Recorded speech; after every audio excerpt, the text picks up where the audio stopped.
39 years I have spent in the care and under the banner of the knights. Countless days spent rigorously training mind and body, striving towards the ideals, the inimitability that the land shows us. The near entirety of my life has been devoted to instilling as deeply into my bones as possible our sacred vows to protect the helpless and to nurture innocence wherever it is found. And yet, out here I find that my fear is so easily able to surrender those hard-learned instincts over to violence, with all immediacy and totality. How am I not to believe that Geltanach is testing me, and that thus far I have been found lacking? I do not deny the complicated nature of the situation I was presented with that first night, and that perhaps the judgment I executed may have been proper in the defense of my companion, and even that time for hesitation or consideration could very well have exacted a terrible price. But what so deeply disturbs me, what so dangerously shapes that fear into doubt, is that any thought at all toward these matters, toward those ideals to which I have sworn my life, was absent from my mind entirely. In that moment, I was utterly lost in a storm of blood and fire. 39 years, and yet at times I can only lament over what little it seems I have truly learned. But I will choose forward, upward. I will reject despair. Light may nourish, or weeds may choke, but growth must transpire from within.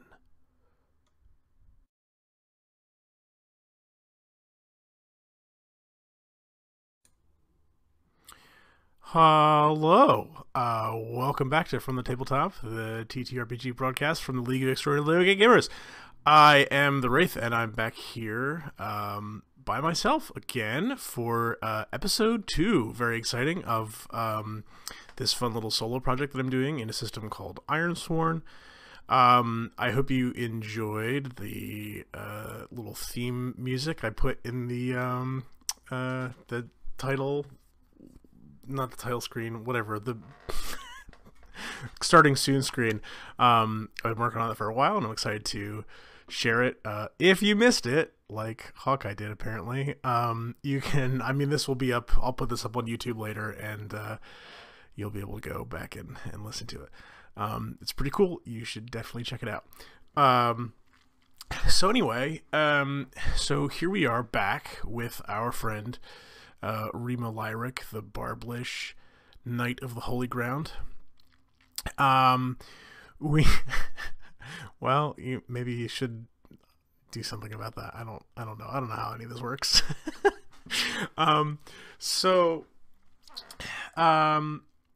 So last we left our good friend Remo and his kebbix Terrace.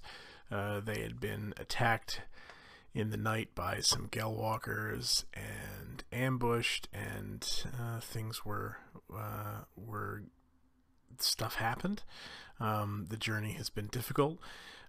So the next time we see them, I think, after this little battle they had, he basically just collapsed and fell asleep. So now, we start a new day. So, first things first, I think we'll go ahead and make the next roll in our Undertake a Journey. So we have, here I'll put up our fun map. And I'm back. Okay, sorry, I'm doing this with a slightly different setup.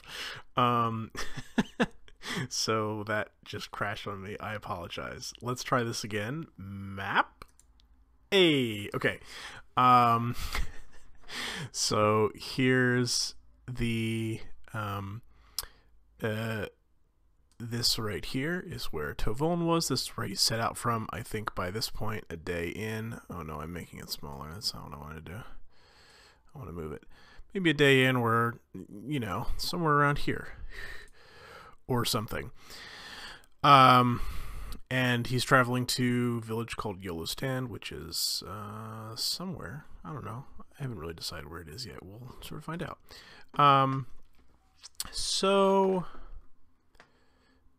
Yeah, so let's make our roll here to see what happens on the next step of our journey. So if you remember last time, we missed completely, so we didn't get to mark any progress or anything, which was lovely. So let's try this again. So when you travel across hazardous or unfamiliar lands, set the rank of your journey, which we did. Then for each segment of your journey, roll plus wits. If you're setting off from a community with which you share a bond, add +1, which we are no longer doing that. We do have my asset here of Terrace the Kebbix that gives us a when you undertake a journey, add +1. So we get that +1 from him. Okay, so our action die is a 4, which is plus wits. This mic is in a terrible place. I hope this is fine. Wits is +2, so 5, 6, and then we get the +1 to from the kebbix, from Terrace. So that puts us up to a 7. Our 2 challenge dice are a 5 and an 8, so we beat one of them, which means we have a weak hit. So on a weak hit, you reach a waypoint and mark progress, but suffer 1 supply. Our supply is doing real great here, so that goes down to that. It's a +2, and we get to mark a waypoint. So that means we mark off.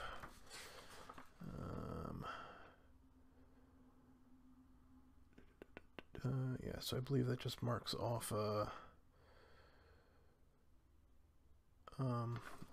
because there's a separate thing for reaching a waypoint, isn't there? Progress, reach milestone. Oh, that's something different. Okay. So I'm pretty sure this is how this works. I don't know. So for a formidable journey, we mark 1 progress. Alright, so there's 1 out of 10. So this, in case this wasn't clear, this is going to be kind of a long road. But nothing terrible happens to us today, which is lovely. So Remo wakes up. It's later in the morning than I think he had intended to leave. And I think when he gets up, he realizes that Terrace is not curled up next to him like he was before. And he startles a little bit at that, and gets up, grabs his shield and his forge, the hook, out of reflex, and gets up and looks around. And this forest, I think, looks very different in this morning. I think it's a little bit misty. There's lots of strange bird calls and animal noises. There's some wind rustling through the dense trees.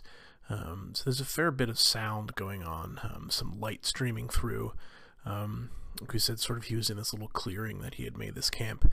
And strewn about this clearing are the bodies of these Gelwalkers that he slew the night before. There's the deep sort of cauterized char marks, indicative of the forge blows that he made, and I think he has a sudden bit of a realization that this is not a great thing to leave around, but I don't think he feels like he's torn between a couple things. I think I think there are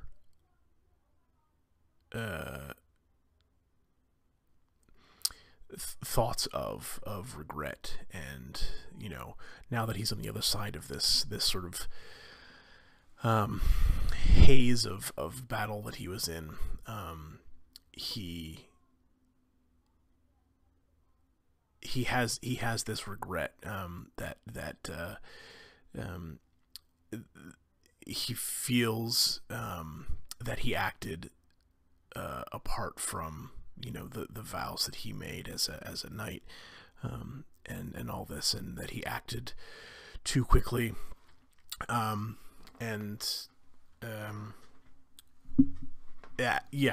he talks about in the journal entry that I had at the beginning of the episode here, but he's got that, and so that leads him to think like, oh, hey, maybe I should bury these bodies and give them some kind of rites and that sort of stuff. But then he also has the knowledge that he needs to keep moving, because if these guys are out here, there might be more he doesn't know, and I think he locks up a bit in terms of trying to figure out what to do in this situation, because he's not, again, he's just very uncomfortable in this kind of environment, and doesn't know really how to handle himself, and even things that he would have been fine doing, back in the city where things were more normal. The whole sort of, that sort of state you get in when you're in sort of survival mode, and you just can't think straight, and even things that normally are easy to do seem very difficult. So that's kind of where he's at here. But he gets up and tries to look for Terrace, and of course finds that he is extremely sore. He is definitely, like we said, not used to spending an entire day in the saddle, and there's all sorts of things that makes complicated, especially when you're in sort of half armor and all this kind of stuff. So, but anyway, so he gathers up his things, and tries to find Terrace, and finds finds the kebbix over, with his big bushy owl head, trying to lick some water off of some leaves from the morning dew to get some drink, so Remo goes over to him and pulls one of his water skins, and gives him some water, and puts his hand on the side of his head, and I think it seems slightly more accepting of that type of a gesture from him than it did, even the day before. He checks its wound above its, in its shoulder there, and it's wrapped up and looking okay-ish. Yeah, just making sure I have that all recorded. And I think he decides that he needs to go. He does a very sort of quick kind of rights with these Gale Walkers. He he goes and closes their eyes, and ungloves his bottom right hand again and grabs some dirt, takes some substance from the ground, and leaves his hand there a while as he's grabbing it, and picks it up, and sort of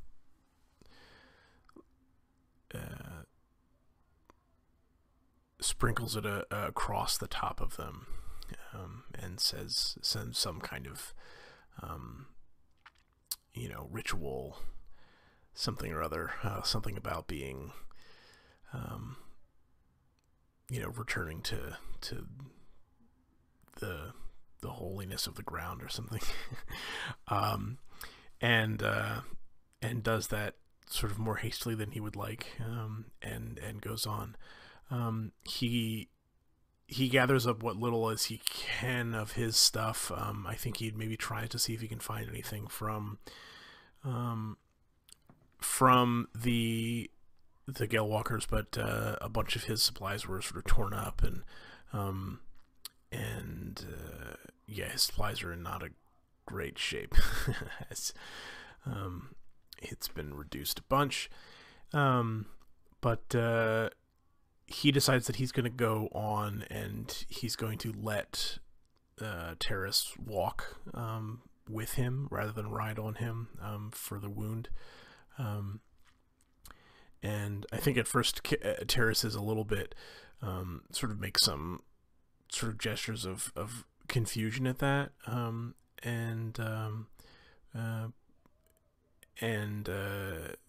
is still expecting Remo to sort of get up and ride, even though he's got the little bit of a wound, a little bit of a ginger step there, but he goes, and he walks beside him, and so Remo starts walking, and that's when Terrace gives that little sort of like huh, and then eventually sort of like pads up to walk beside him, and they walk, and they walk for a while. Remo, I think, takes some breaks, lets Terrace rest as he can, and he's finding himself surprisingly sort of mindful of that, but he's always trying to keep an eye on the woods as much as he can, even though he doesn't really know like how to do that or what to be looking for, but he tries, and his head is just filled with just kind of stewing on what happened, and thinking about what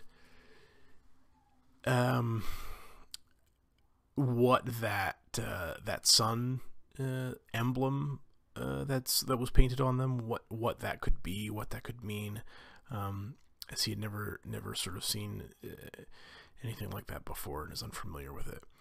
So that day ends up passing fairly uneventfully, which is great. So let's make another roll. Okay, so this is plus wits, and I get, so that's two wits, and I get the +1 from the kebbix. Although I feel like I probably shouldn't, because, well, I mean, he's still there, but anyway. Okay. Alright. So I have a 2 on my action die that goes up to a 5 total. And I've rolled a 2 and a 7. So once again, that is a weak hit, which means we get a waypoint. So many papers. So that's 2. But suffer 1 supply. So we're down to 1 supply. And I believe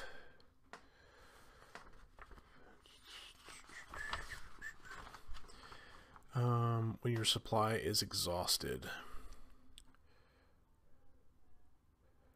Oh, okay, that's gonna be fun. All right, so he continues on, and I think the land starts to change, and they are. Hopefully, this doesn't crash on me. No. Oh, okay. I'm not seeing my map. Well, anyway. Uh-oh. Did I just, like, freeze up this whole thing now? Alright, well, hopefully it'll come back.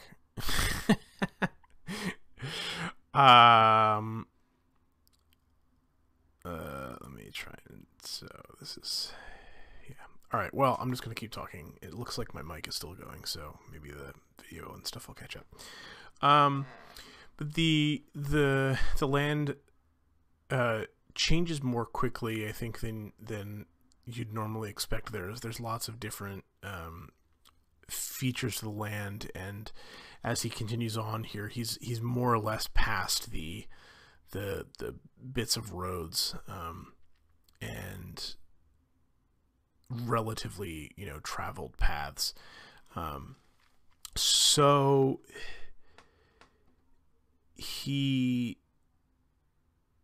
so at this point they're kind of now trying to blaze through the deep wilderness here, and he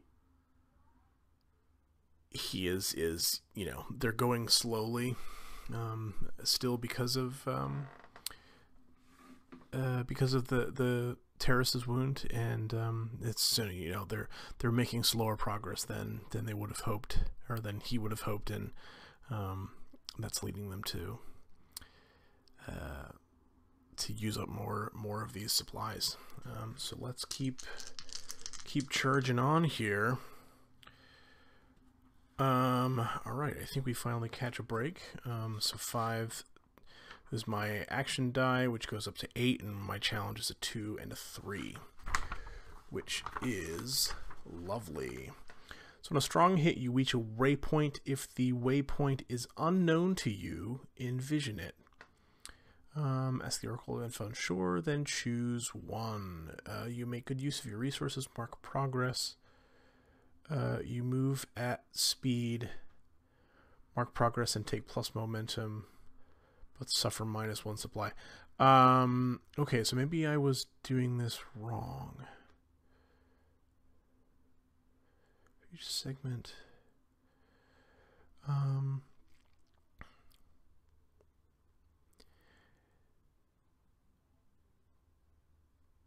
Yeah, so I don't think I should have been marking progress. Oh wait, no, sorry. You reach a waypoint and mark progress. Blah blah blah. Okay, so I can't suffer more supply at this point. So I'm just going to go ahead and mark that progress, and not take the momentum. Man, I wish this was not frozen for me. I hope it's okay. Maybe, let's see, is there a way for me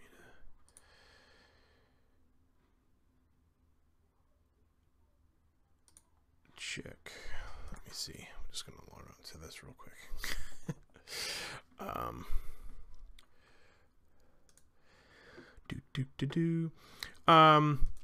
So anyway, we have to decide what a waypoint is going to be here.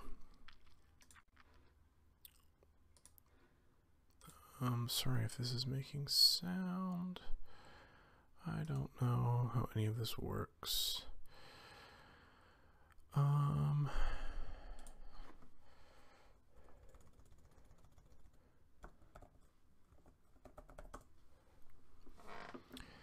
Let's see.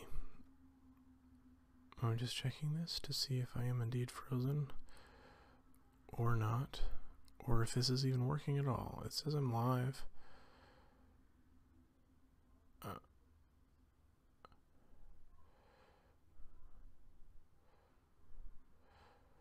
Okay, so it looks like my video is completely gone. I'm trying to think if there's a way to refresh this, or if I should just restart this. Alright,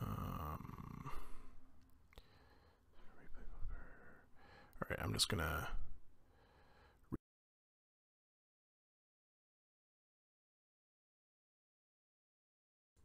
now I'm back again.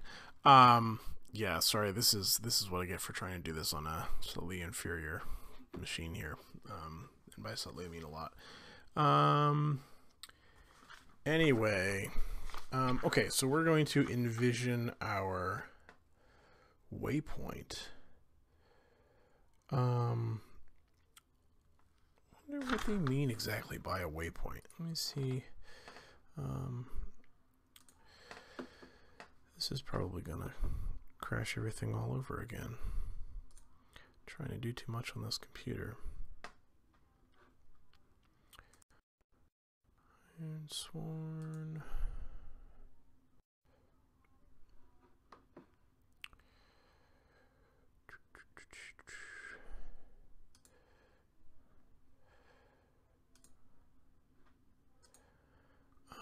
Okay, moves.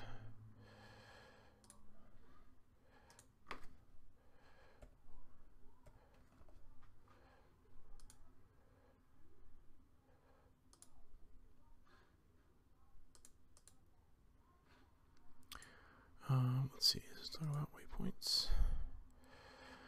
I guess not. This is thrilling content, I know. Looking up rules and stuff. Okay, so this is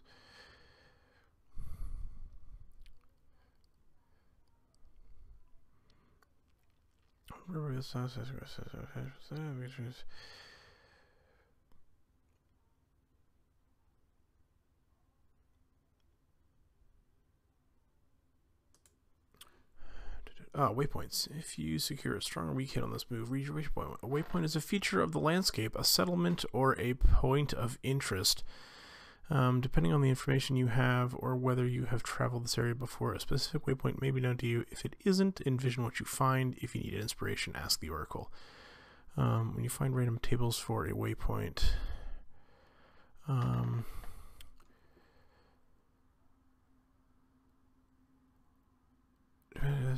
focus on the waypoint, settlement can offer roleplay opportunities. Yeah, okay, this is fun. So let me find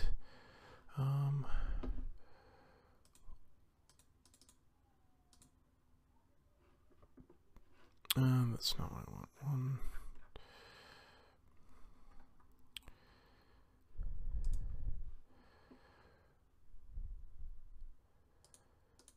Let's see, find some oracles here. Location.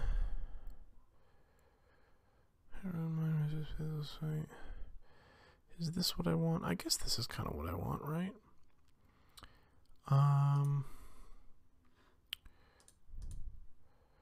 Settlement name. Are any of these this outpost?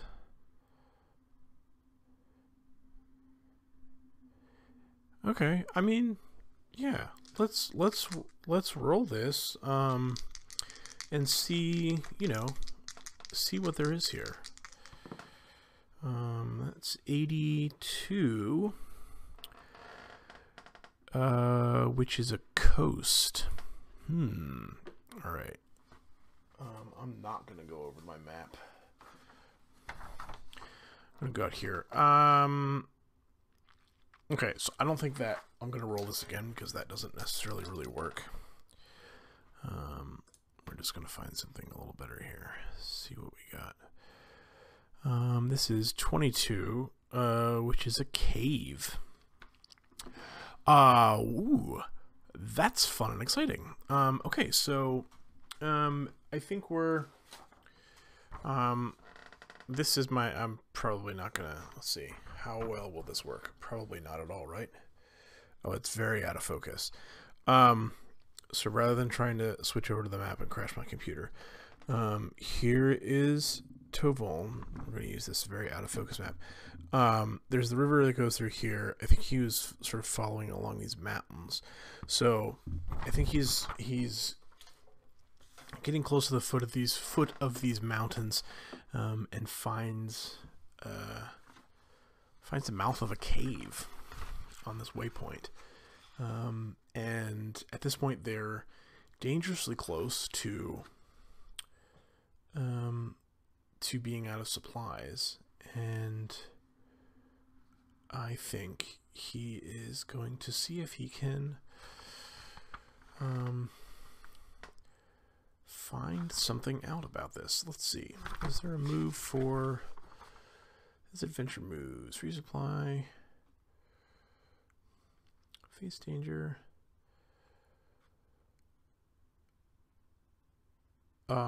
Yeah, I guess we could try that. Or gather information. If you search an area, ask questions, conduct an investigation, or follow a track, roll plus wits.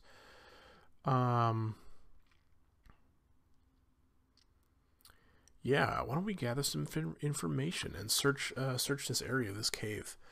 I think he sort of stays far enough away from it that he can be safe. Because I don't know if there's like wild animals in there, or you know what's up. But he leaves Terrace sort of at a distance. You know, over in this. I think the clearing of trees. There's different kinds of trees here that I think get really thick they're traveling through, and then there's this sort of edge of a clearing here that goes out that you can see this real big sort of kind of scrubby sort of moorish kind of meadowy area that stretches out at the front of the base of these mountains here. And these big cliff sides, and there's this cave here. So he leaves Terrace sort of in the trees just to make sure he's sort of safe-ish. And he's going to go check out these caves. So this is plus wits. Plus wits, yeah. So wits is 2, so my action die is a 5, so that goes to 7. And I have rolled a 6 and a 10, which puts me at a weak hit. On a weak hit, the information complicates your quest or introduces a new danger. Envision what you discover. Ask the Oracle if unsure, and take +1 momentum.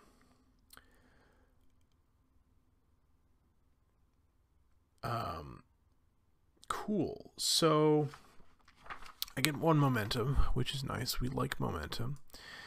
And then, yeah, what, I think this is a good ask an oracle. Let's see.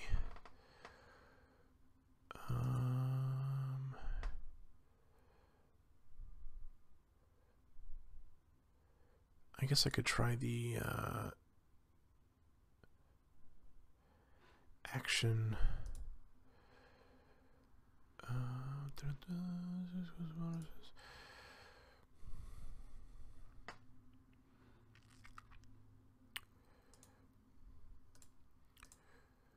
There's also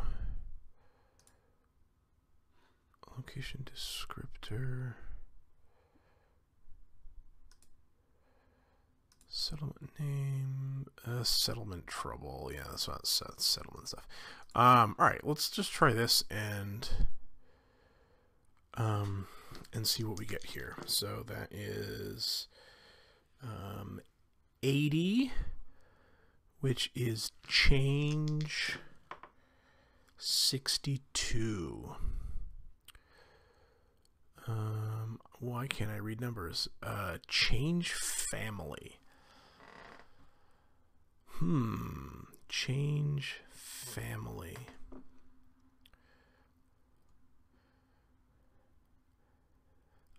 Family in a cave.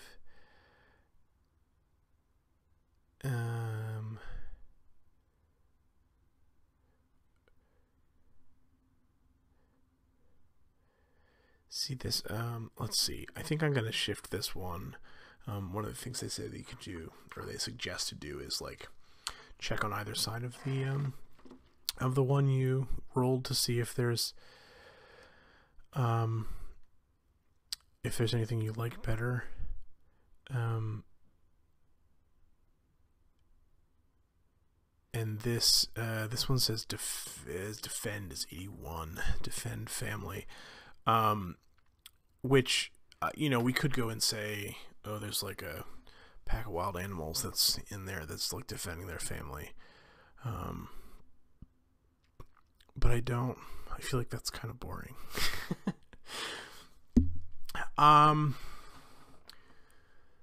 So change family.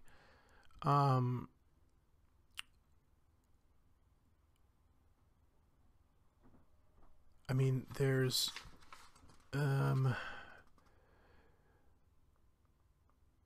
complicates your quest or introduces a new danger.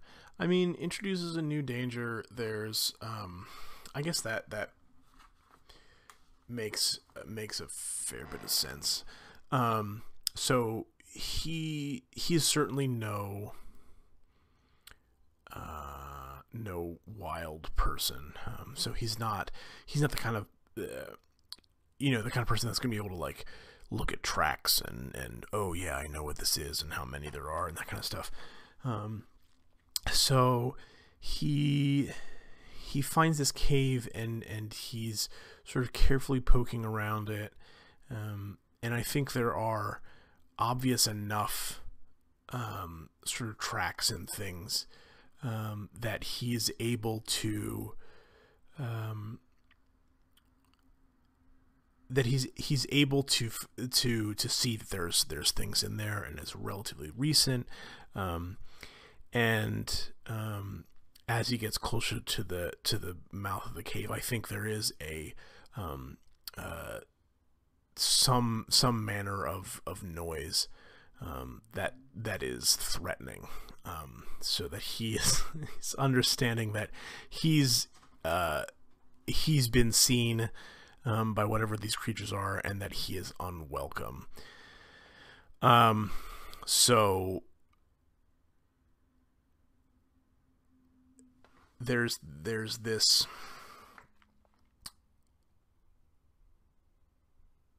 I need to get more tangled with this, because this is supposed to complicate my quest, or introduce a new danger.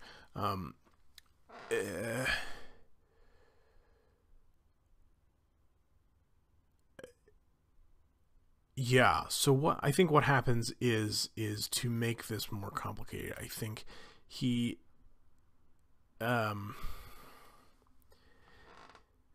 gets to the cave and is looking inside. He hears this growl, and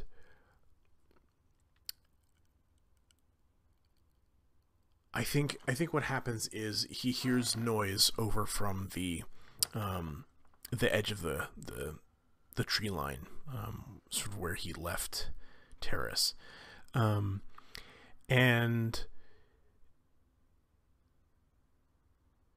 he he sort of rushes back to sort of figure out what's going on, and I think he finds Terrace You know, he sort of is fearing the worst. He's already concerned enough for Terrace, and he finds Terrace has found whatever kind of animal this was, and I guess maybe we should figure that out. Let's see if there's any oracles for that kind of stuff, or maybe I'll just have to find some kind of location, certain name, certain character.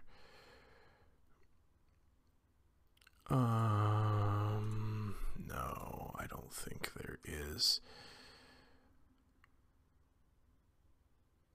Okay, so let's see. I'm gonna do this random animal generator. Because this is all just, let's see if this one's any good. Oh sure. So we're gonna do three animals.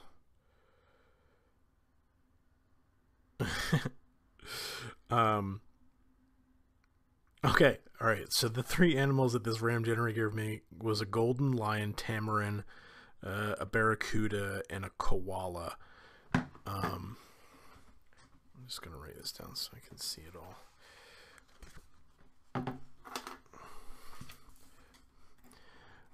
Let's see if a golden tamarin was it? Yeah.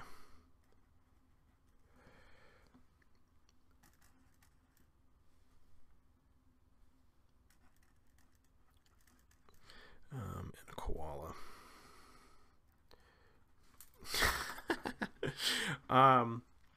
So I think sort of what this animal is I think that the noises that he was hearing was that kind of like sort of shrieking monkey kind of thing, and it's this you know, something the size, I think a good size thing is this sort of like tamarin koala, so like the size of a medium to smallish dog, but I think there's a fair amount of these, but they're sort of small-ish, and I think they're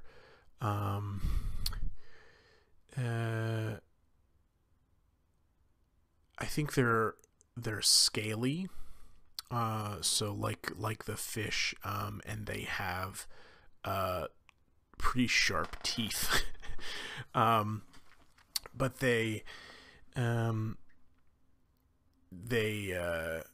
yeah, I guess I'm kind of sort of combining the koala and the tamarin, that they're those are sort of similar in terms of being sort of tree dwelling, although why are they living in caves then? That's just sort of what they do. But they, their young are sort of like climbing on top of them or in but they've got these big furry faces. Maybe we'll say they have large ears like a koala, and a big nose like that. So they've got good senses, I guess is what we'll say from that. But he rushes back over to, I'll have to come up with a name for these, but those are fun. He rushes back and finds that one of them had found, one of these little creatures had found Terrace, but Terrace chomped on that thing. and is now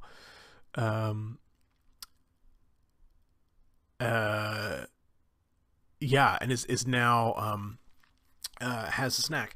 And so I think the thing that makes this complicated is they make a big racket, especially some of them sort of come out of the cave, and I think maybe some of them were like kind of climbing on the walls of the cave or something. Like it's they've got really grippy paws and stuff, which lets them climb in the trees and all that kind of fun stuff.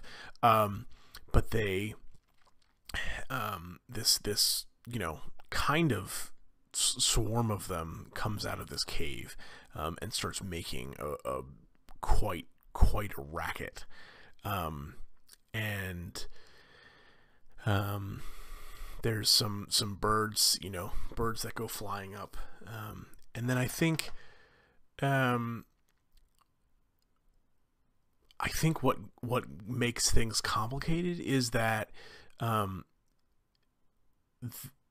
somehow somehow I think he gets tipped off to the fact that this noise has given his position away, in a way that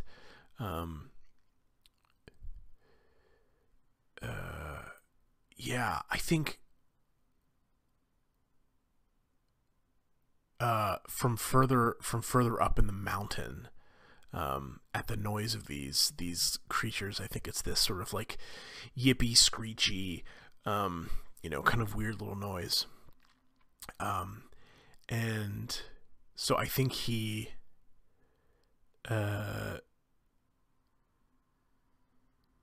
in that noise, up in the mountains, I think he hears the noise of some kind of like horn, as in not a animal horn, and finds that that he's been noticed, and I think there's a horn that sort of sounds up in the mountains, sort of above him, and then he hears another one sort of further down the sort of the ridge line, and then maybe another one, a third one sort of way back in the woods, and so whatever that is, they sort of know that he's around, and that some signal has been raised, and that he is potentially now being hunted. So what's he gonna do with that? Well, I think what he's gonna do with that is, this I'm imagining sort of in the middle of the day, that he finds a spot, and so I think he immediately gets back to the cover of the trees. I think he has enough instinct to do that, and just marches, and tries to pick up the pace a little bit, and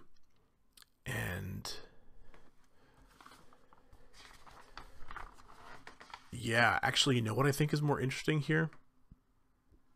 Because it's on a strong, on a strong hit, you reach a waypoint. If waypoint is known, envision it, then choose one. I think I'm going to go ahead and choose this move at speed, which means you mark progress and take 1 momentum, but suffer 1 supply. So we're going to get that momentum, and we're going to go down to, we're going to go down to 0 supply. Because he's trying to move it. So, which means that we get to out of supply. When your supply is exhausted, reduced to 0, mark unprepared. Where's that? Unprepared. That is a condition. Oh boy. If you suffer any additional minus supply while unprepared, you must exchange each additional minus supply for any combination of minus health, minus spirit, or minus momentum as appropriate to the circumstances. So this could get real bad real quick. So they're trying to move quickly, and I think that the momentum here is indicative of them being able to him being able to sort of get out ahead of it, knowing that it's coming and trying to go. They haven't. He's pretty sure that they haven't found his exact position yet, or anything like that. But they know he's around and they're out looking for him. So he's trying to move quietly, and as quickly as possible. So that's our waypoint there. I mean, which that seems not great for a success, but that's great. All right, so let's make another journey So that is 1 plus wits, which is 2. So that's a 1 on my action, which goes to a 3. And I've rolled a 2 and a 4. Thank goodness these are low, but that's still a mixed or a weak hit. So that's on a weak hit you reach a waypoint and mark progress, but suffer -1 supply. So I will got too many pencils. Mark the supply or the progress. But we need to mark supply, which means I have to take either -2 momentum, to spirit, or to health. Let's take a minus to health. I think that makes sense in terms of him trying to really push himself when he's already in generally not the best spot physically. This is a different kind of physical exertion than he's used to. I mean, he came from this sort of almost monk-like tradition, so he's no stranger to sort of brutal physical exertion and tests of that kind of thing. But I think this is even putting a strain on that. So and that's supposed to be reaching a waypoint. So I guess let's do another roll for that. We're sort of getting into these more location. Interesting. All right, so there's a 10 and a 10, right? No, 10. No, that's a 1, and that's a 10, and this is a 10. Okay. So on this location, a 10 is an anomaly.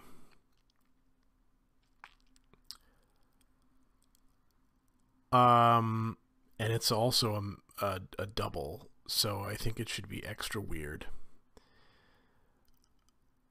All right, here's what this is.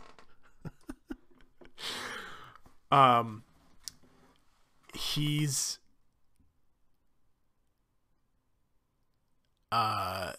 so he and Terrace are moving. I think at this point feels comfortable enough that Terrace is sort of healing or healed, you know, stable enough that I think he's back to riding him. Although he's trying to take it easy. He's trying to strike a very fine balance between taking it easy but also pushing, and I don't think he's doing a good job of it either. I think, to be honest about that, that I think it's rough for him, and it's rough for Terrace. And so they're going, and it's late the next night, and you know, it's a lot of, yeah, you know what, this is the way this should be. This is truer, I think. We're not going to minus health, we're going to minus spirit. Because I think the real price of this is that he's starting to get panicked, and this is and the conflict with himself of trying to make sure that he's protecting Terrace, but also having to push him and protect the mission and all this kind of stuff, I think is weighing on him really heavily. And so they're going through, and it's late at night, and they're pushing through.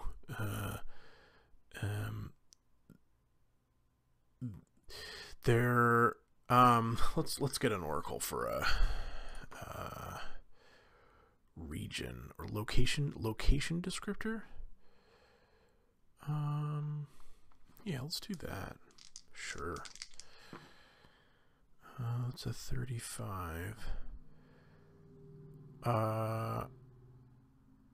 35 is occupied. I don't.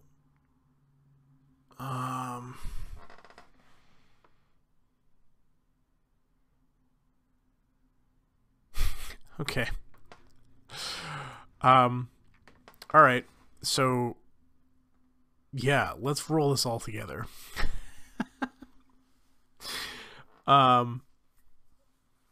They're going through this area. I think it's something that's kind of, you know,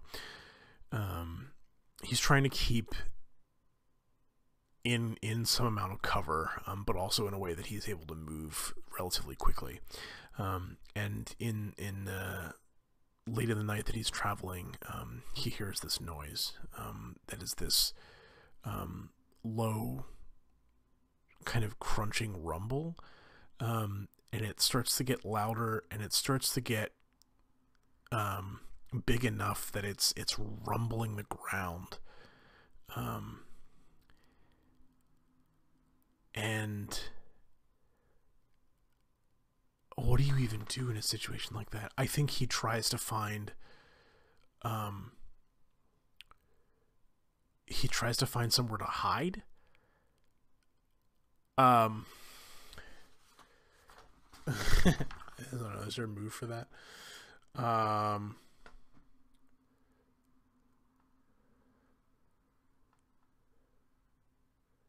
Yeah, or when you face danger, when you attempt something risky or react to an imminent threat.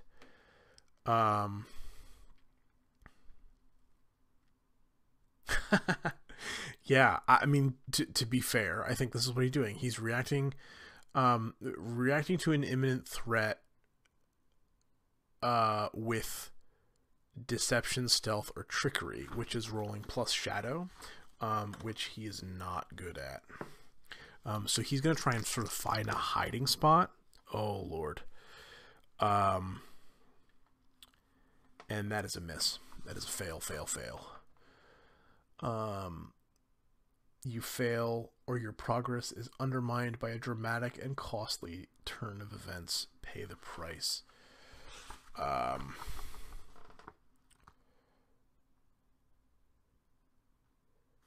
Yeah.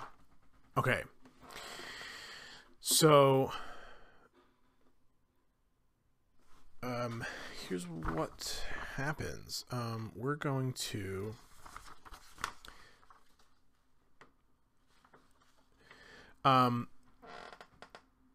so he tries to sort of find a spot to hide in the sort of bottoms of some trees, or whatever, and this rumbling just keeps getting closer and closer and closer. And he's trying very much to sort of keep himself calm, as you know, in his training, he's I think as it gets really, really close, he probably sort of tries to feel himself in contact with the ground, to take some solace in that.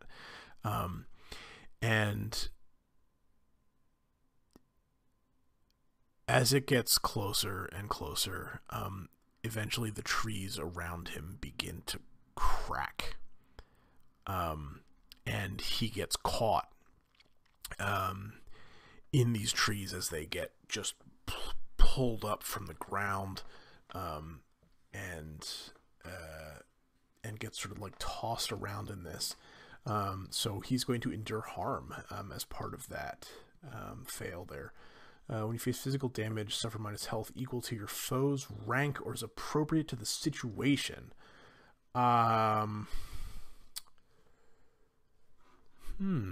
So what does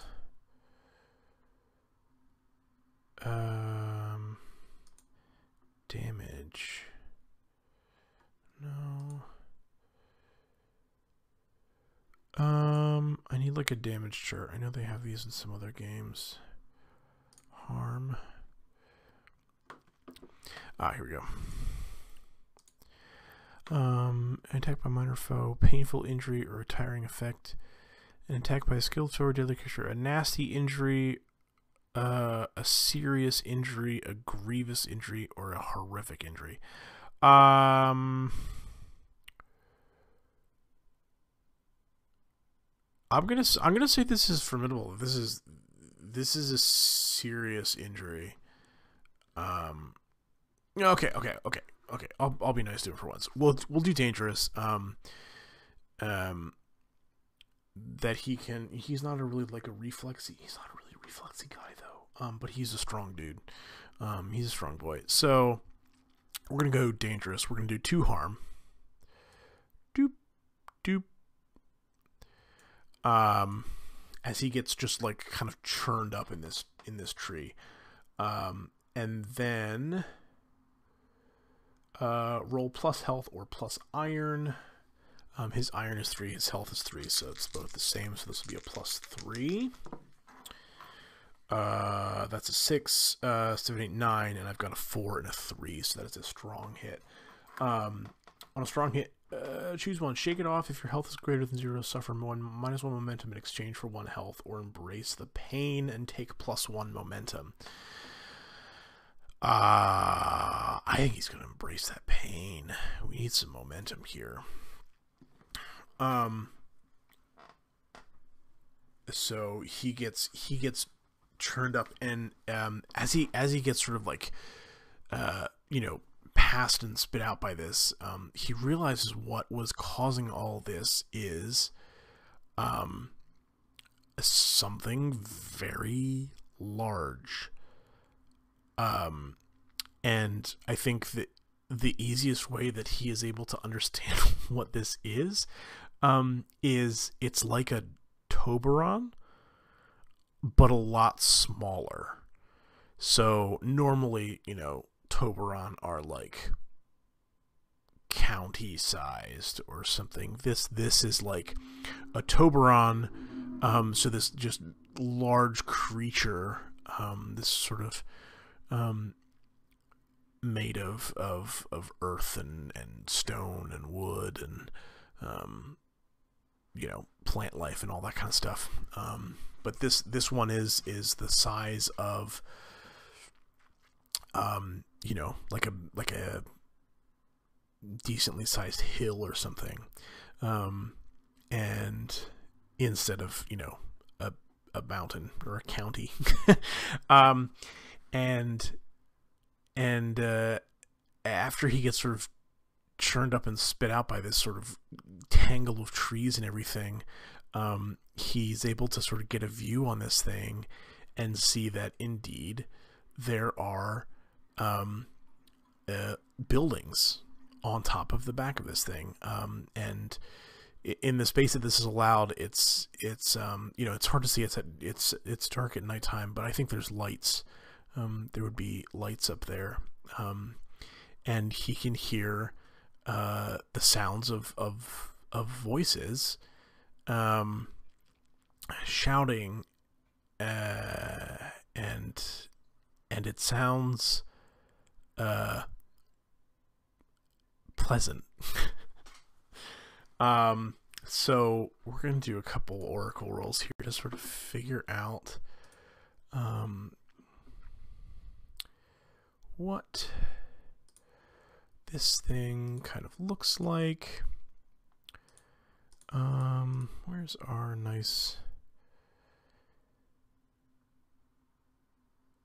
that might be the best thing. But let's see. Let me roll this and see what we get. It's an 86. Let's see if I like any of the results of this thing. Oh, hey, an 86 is a hill on the location.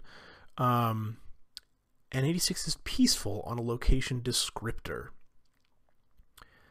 Yeah, I'll take that. So a peaceful hill. And then I'm gonna roll. Where did I put that?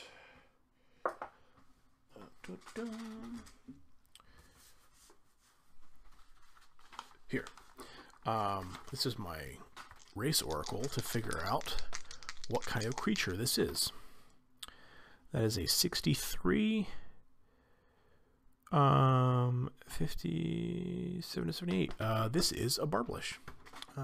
This is another creature, just like Remo. And I think this is this Barbalash up on this hill, that is moving. This moving hill, and I think as Remo and Terrace get sort of like spit out of the wake of this thing as it's moving. Let's do a quick oracle to see if this Barbalash would spot them or not. So this is, let's see, I think this is probably, let's do a 50-50, because I think, yeah, I mean, there's any number of, the answer is yes if you roll 51 or greater, which I rolled a 19. So he does not see Remo. So Remo sort of gets the initiative, if you will. And I think at this point he's desperate enough.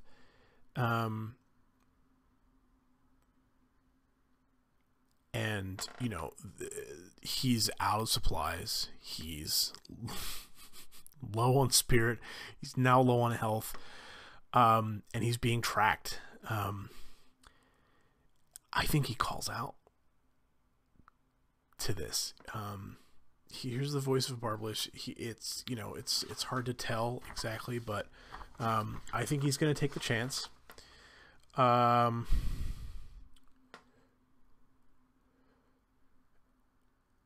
Let's see what moves there are here. When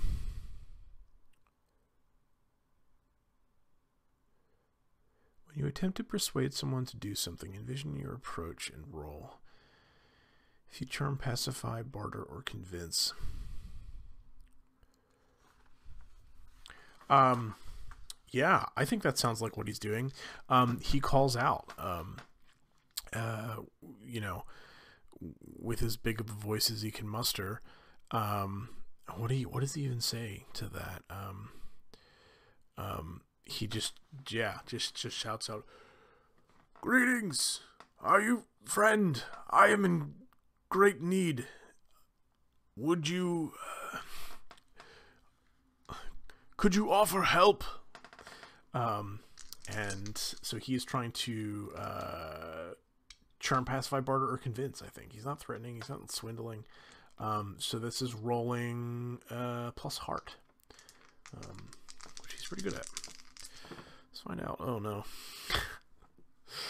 Oh, no. So I rolled a 1. Plus 2 goes to 3. And this is a 4 and a 7. On a miss, they refuse or make a demand which costs you greatly. Pay the price. My dude can't catch a break here. So what does this guy want? Make a demand.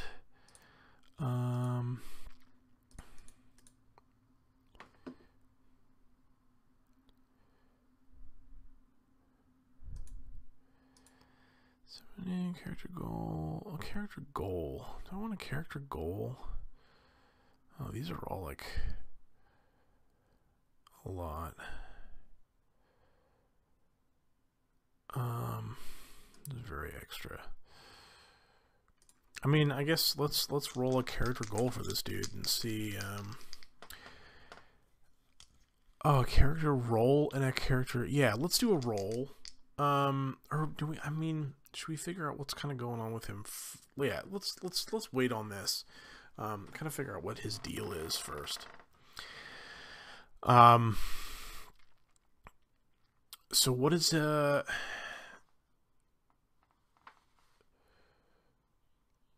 make the most obvious negative outcome? Roll the following tab if you have different.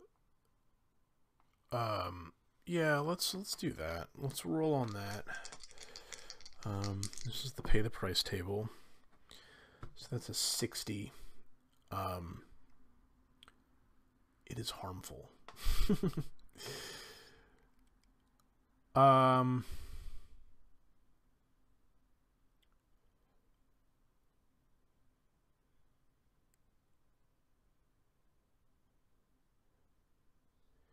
Yeah, so I think what happens is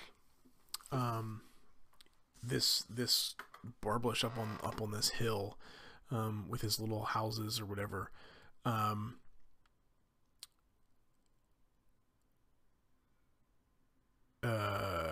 I think he immediately takes notice of Remo behind him, and then makes some kind of noises, and in the darkness of the night, there are these couple shapes. I'd say like three or four. It's kind of hard to make out. It's fairly large. It shapes the size of like a large dog, or a so not quite like a horse size, but shapes come speeding out and leap off the back of the hill, and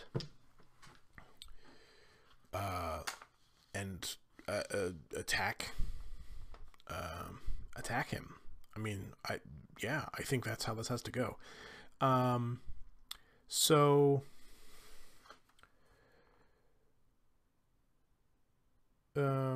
it's harmful. So we're gonna endure harm. Let me go back to where is this? Yes. Okay, here we go.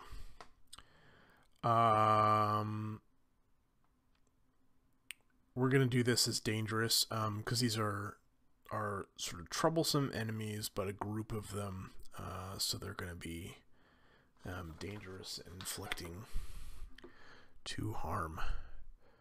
1, 2, down to 1 health. And then endure harm.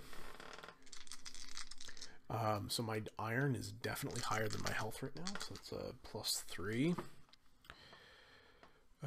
4, 5, 6, 7, which is a strong hit.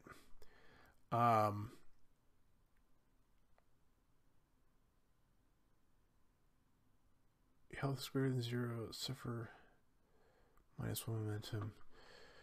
Yeah, we're gonna do that. We're gonna try and so he's gonna shake it off. So these creatures come down, and let me see. Let me look at my bestiary of creatures to see if I have. I mean,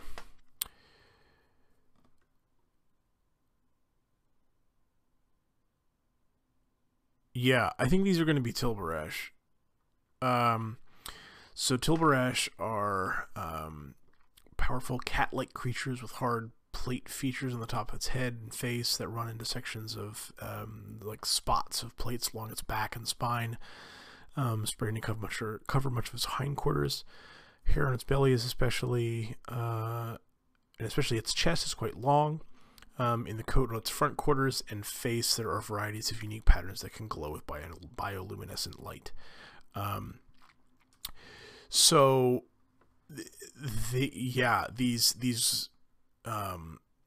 these couple forms sort of leap off the back of this this little mini Toberon thing, and leap at him, and as they're getting towards him, and you can see the sort of the glow of this. We'll say they're green. These green bioluminescent. There's like a bunch of different, a couple of them different shades or whatever. But they get at him and they knock him over, and put him on the ground. And the guy, the Barbalash comes off, and he puts he sort of you know, he got knocked over. He can't tell what, but suddenly this there's two of the Tilburish or one of them tackles Remo. Two of them are sort of surrounding Terrace and sort of keeping him sort of busy and at bay and whatever. And suddenly this figure of this Barbalash appears over top of Remo as he's knocked over, and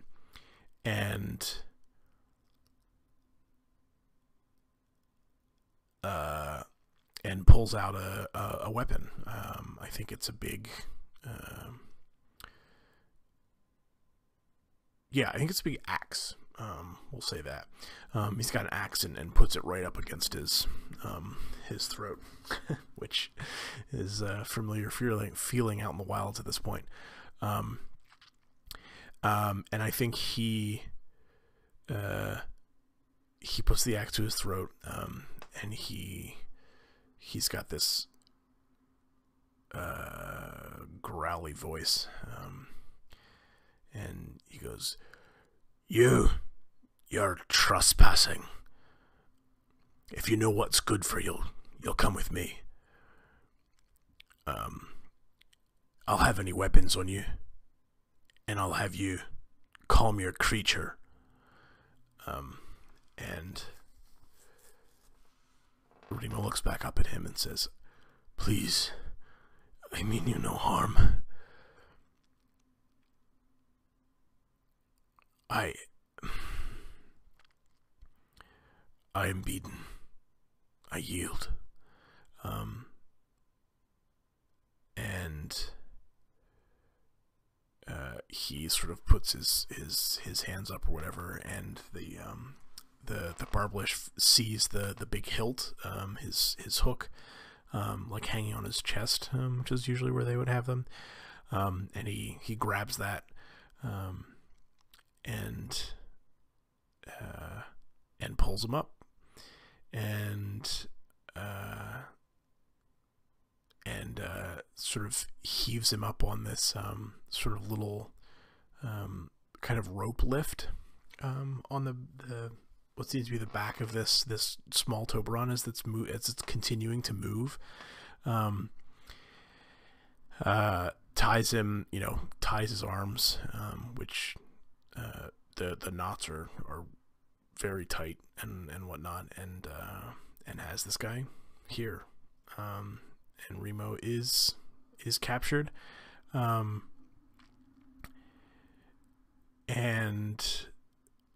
let's do this. Let's do one more oracle. I want to see if Terrace. So I think Remo looks over to Terrace as he's sort of being tied up, and Terrace is sort of snapping. His big beak is owly beak is snapping at these two Tilburish that are sort of circling around him and making threatening noises themselves. And Remo calls over to him, Terrace, please come with us. And let's do a roll to find out whether he listens or not, because I think that's really up in the air. What is this going to be? Yeah, let's do 50-50 again. So the question is Terrace going to obey and follow? So 51 or greater is a yes. 93. So there you go. Terrace follows. He sort of stops and kind of gives a little bit of a